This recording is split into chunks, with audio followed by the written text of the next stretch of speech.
Notre prophète bien-aimé, Muhammad sallallahu alayhi wa sallam, nous a quittés il y a maintenant plus de 14 siècles. Lors de son dernier pèlerinage, le prophète sallallahu alayhi wa sallam prononça son sermon d'adieu. Ces propos sages et explicites demeurent toujours gravés dans nos cœurs et imprégnés dans notre manière de vivre. Il est le meilleur prédicateur que la terre n'ait jamais porté, celui qui avait l'art du discours. Des discours poignants et incontestables, car rien de ce qu'il n'a prêché n'a été l'objet de la passion. Et ceci est bien confirmé dans le Coran. ما ضل صاحبكم وما غوى وما ينطق عن الهوى إن هو إلا وحي يوحى. C'est le professeur de notre communauté musulmane, celui qui est venu avec un message de paix et d'amour pour l'humanité. Ses discours bouleversaient toute personne qui l'écoutait, croyant ou non, arabes et non-arabes, hommes et femmes, êtres humains et djinns.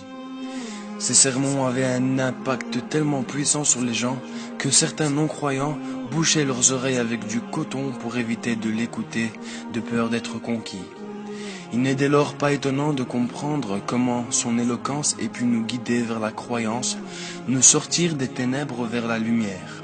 Il nous a appris à adorer notre Seigneur et nous a enseigné tous les rituels de l'islam. Ce sermon prononcé par notre prophète Muhammad sallallahu alayhi wa sallam le 9e jour de Dhul Hijjah de l'an 10 après l'Hégire dans la vallée d'Urana du mont Arafat. Il n'a fallu que quelques minutes pour le prononcer, mais son contenu est d'une importance capitale. Il dit : Ô peuple, écoutez-moi attentivement, car je ne sais pas si après cette année-ci je serai encore parmi vous. Donc écoutez ce que je vous dis avec beaucoup d'attention et apportez ce message à ceux qui ne peuvent être présents ici aujourd'hui. Ô peuple, tout comme vous considérez ce mois, ce jour, cette cité comme sacrée, considérez aussi la vie, les biens de chaque musulman comme sacrés. Retournez à leurs légitimes propriétaires les biens qui vous ont été confiés. Ne blessez personne afin que personne ne puisse vous blesser. Souvenez-vous qu'en vérité vous rencontrerez notre Seigneur et qu'effectivement il vous demandera compte de vos actes. Allah vous a défendu de pratiquer l'usure, donc l'obligation d'intérêt sera dorénavant abolie.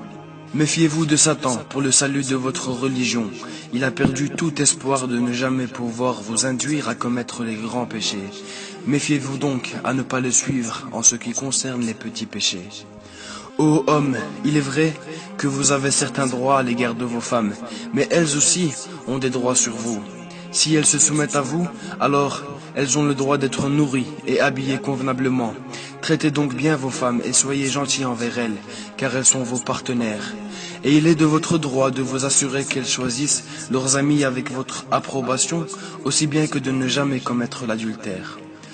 Ô peuple, écoutez-moi bien, adorez Allah, faites vos 5 prières quotidiennes, jeûnez pendant le mois de Ramadan et donnez votre richesse en zakat.